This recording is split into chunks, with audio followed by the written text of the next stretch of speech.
a seguir con el análisis luego de atender la segunda entrevista que tenemos en conexión ya vía Zoom.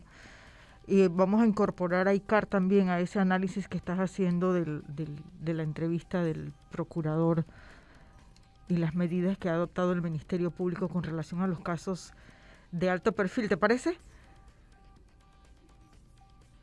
Vamos a compartir un video, José, porque hoy, cuando pensamos en los riesgos para la salud pública, es posible que no pensemos en los océanos. Sin embargo, cada vez más la salud de nuestros mares está íntimamente ligada a nuestra salud.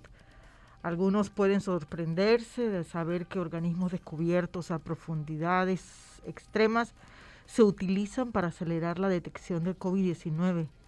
Lo que podría ser aún más asombroso que es que este es un ecosistema que podría dar una solución a la humanidad. Hoy, 8 de junio, se celebra el Día Mundial de los Océanos. Así que para nosotros es un placer recibir a Tania Rosemena, gerente de incidencia política de Mar Viva, precisamente para hablar del Día de los Océanos, particularmente de la caza de tiburones martillos en las costas panameñas. Tania, buenos días, bienvenida a Mesa de Periodistas. Buenos días, Mesa de Periodistas. Gracias por dar a la Fundación Mar Viva esta oportunidad de hablar un poco en este día tan importante que nos fijamos en estos océanos, que realmente nuestra vida está conectada con ellos y dependemos de ellos, y el valor de todo lo que podamos hacer acá en tierra firme para protegerlos. A ver, se ha dicho por organismos como el Smithsonian que en Panamá tenemos un problema con la actividad pesquera en el Pacífico particularmente, porque ponemos en riesgo algunas especies del tiburón. ¿Es esto cierto y qué se está haciendo para evitarlo? Bueno, en estos momentos lo que es cierto es que Panamá tiene una riqueza de fauna marina, incluyendo el tema de los tiburones. Al menos se han detectado en nuestras costas más de 46 especies de tiburones, 36, 33 de rayas.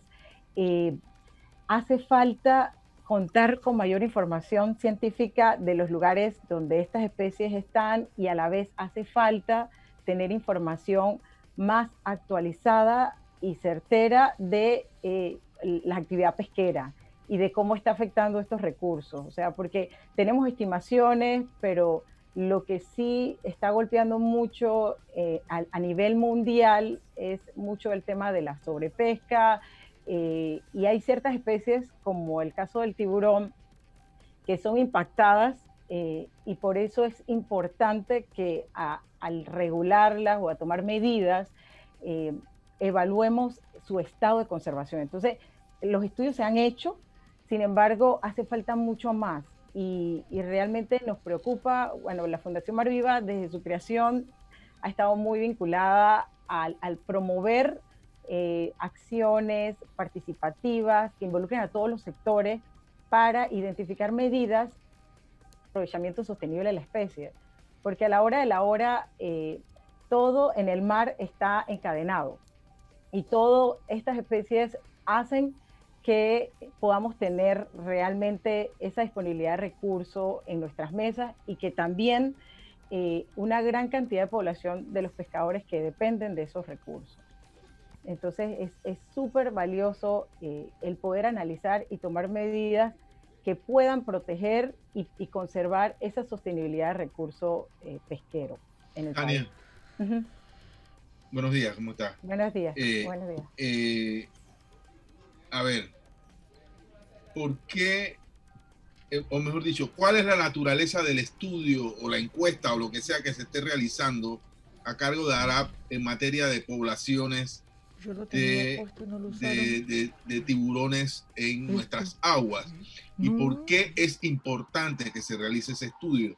Porque algunos pescadores han interpretado la realización de ese estudio. He escuchado cosas tan escandalosas como que esto implicaría la prohibición de la pesca de tiburones por un periodo de hasta 10 años, lo cual me parece totalmente exagerado con la intención de provocar algún malestar entre ellos.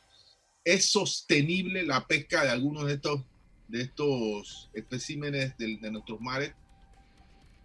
Bueno, en estos momentos la Autoridad de los Recursos Acuáticos en Panamá está haciendo consultas para regular la pesca dirigida de tiburones, y en algún momento, a través de involucrar a todos los sectores, definir si en Panamá se establece alguna prohibición, se establece algún periodo de tiempo en el cual se va a interrumpir esta práctica, y a la vez medidas para evitar que también sean diezmadas, ¿no? Entonces, en estos momentos es vital el hecho de que, o sea, las autoridades y tanto han convocado al sector no gubernamental como a la parte científica para que podamos proponer medidas que protejan a estas especies. Entonces, al final, los pescadores están preocupados porque realmente ellos consideran que estas especies están dentro de su actividad pesquera. No obstante, el tema con el tiburón es que es una especie que está en la cima de la cadena alimenticia de los océanos. Al tener un balance de esta especie en los océanos, realmente se protegen tanto los ecosistemas de corales como otras especies que tienen una importancia y un valor en la pesca.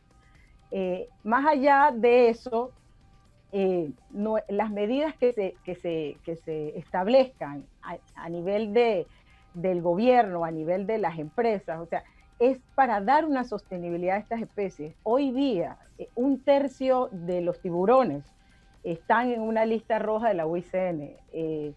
Y en Panamá es muy emblemática la especie del tiburón mantillo. O sea, son especies que realmente vienen a nuestras aguas, y su particularidad es que su vida crece muy lentamente, se reproducen tardíamente, y son pocas las especies que generan.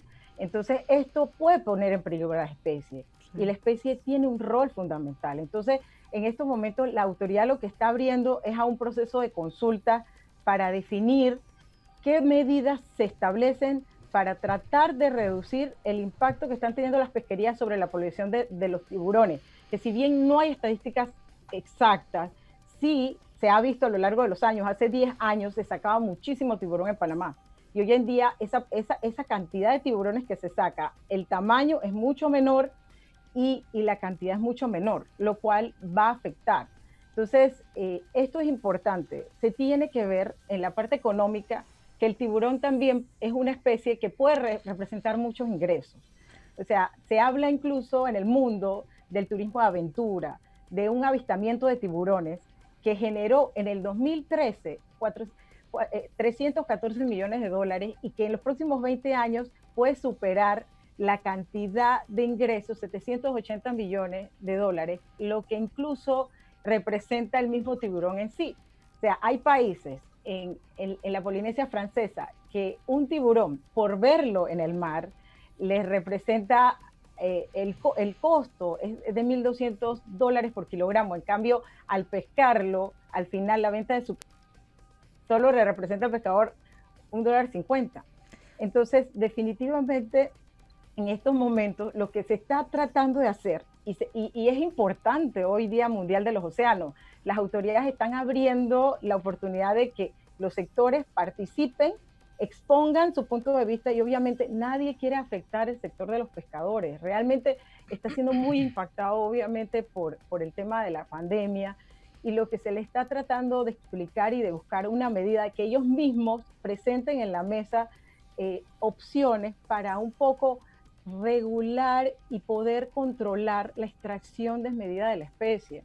Que al no saber cuánto hay en el mar, al final, si extraemos demasiado, las medidas que se tomen en un futuro pueden ser muy tarde. Entonces, es oportuno que las medidas se tomen ahora, que se involucren a los sectores y haya una opción para Panamá. O sea, ¿qué tipo de país queremos ser al final? Un país que puede dar un aprovechamiento sostenible de los recursos pesqueros, y a la vez que puede mantenerlo y buscar otras actividades económicas que nutran y apoyen la economía que está siendo duramente golpeada en estos momentos. Tania, como bien lo explicabas, la pesca intensiva perjudica a estas especies porque, como tú lo has dicho, crecen lentamente, maduran tarde, tienen pocas crías. La aplicación de pesca estacional podría ser una alternativa. El uso de redes, de palangres de distintas clases, pudieran ser alternativas. ¿Puedes explicarnos cómo funcionarían esas medidas? Bueno, las medidas pueden ser distintas, desde establecer zonas y definir zonas donde sabemos que los tiburones tienen crías. Y para eso es vital la labor de los científicos, de definir esos estudios de qué lugares son de crías. ¿Dónde de pesca, están para que no se pesquen? Pero estacional también, ¿no? O sea, por épocas sería. Por épocas es en función de la reproducción de cada especie.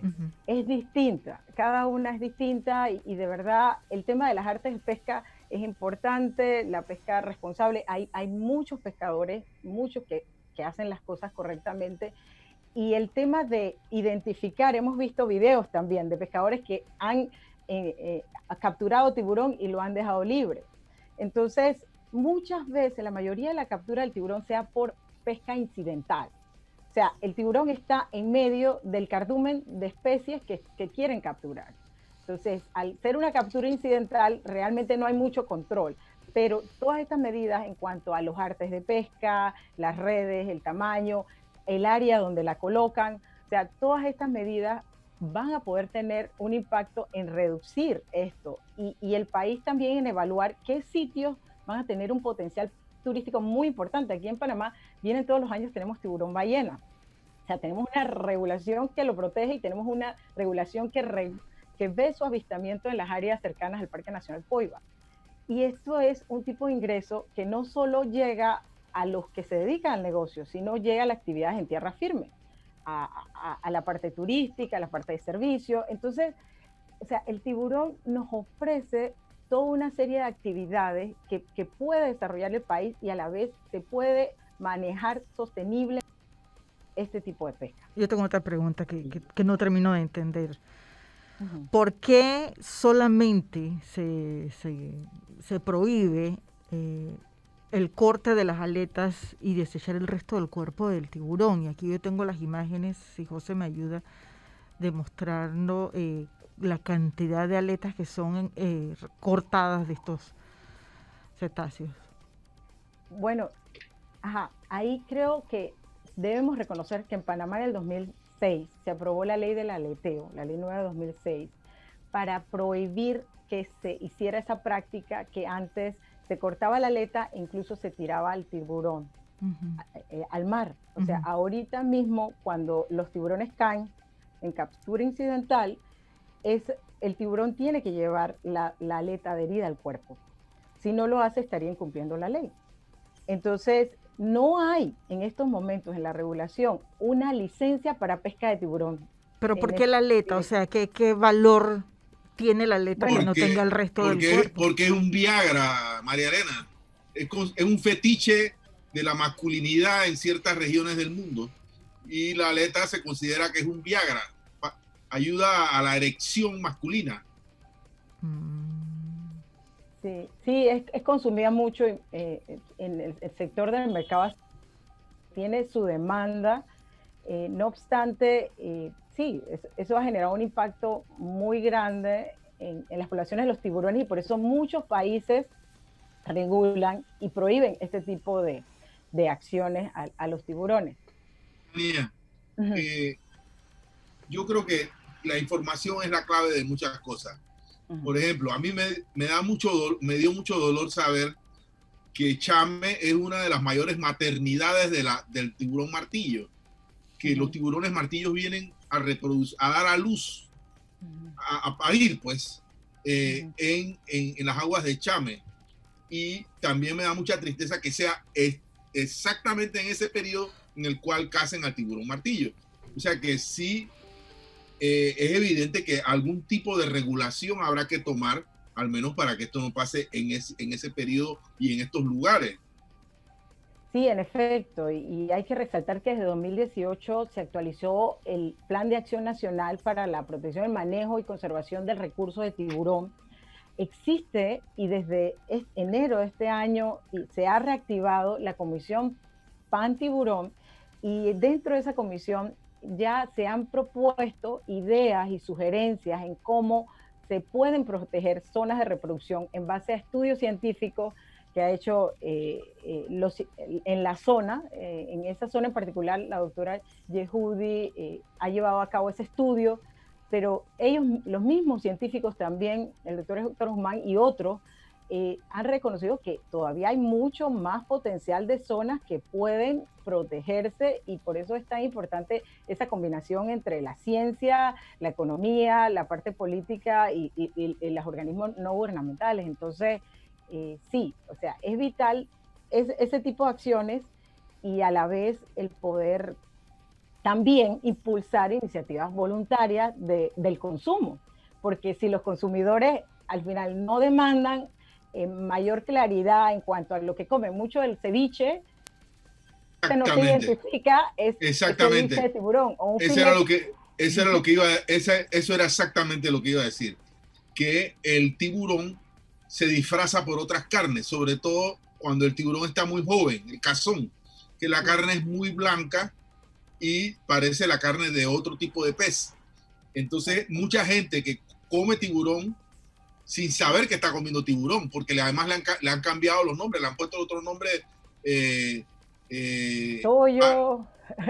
Toyo, el corvinata muchas veces. A veces sí, corvinata muchas veces. Que ¿eso qué es? Eso es corvinata, te suena como a corvina y estás comiendo cazón. Entonces, claro, ese es un mecanismo para, claro, yo lo entiendo, o sea, para garantizar el consumo, pero de nuevo la clave está en la información. Si la gente que se quiere abstener de consumir el tiburón para proteger la especie porque está amenazada, por lo menos debe saber que lo que le están vendiendo como con otro nombre es tiburón lo que está comiendo al final, que su ceviche no es de corvina, sino de tiburón. Exacto, y bueno, ahí es importante que la Fundación Mar Viva tenemos una aplicación que es el semáforo, es una guía que identifica las distintas tipos de especies, y a la vez incluso hay una iniciativa de sello libre ceviche de tiburón, que en Panamá hay 3 establecimientos, bueno, 2 que están, Restaurante Lompeolas, Ocean Gourmet, y en proceso está la cevichería Tío Sam a sumarse en esta certificación de que sus productos sean ceviches libres de tiburón.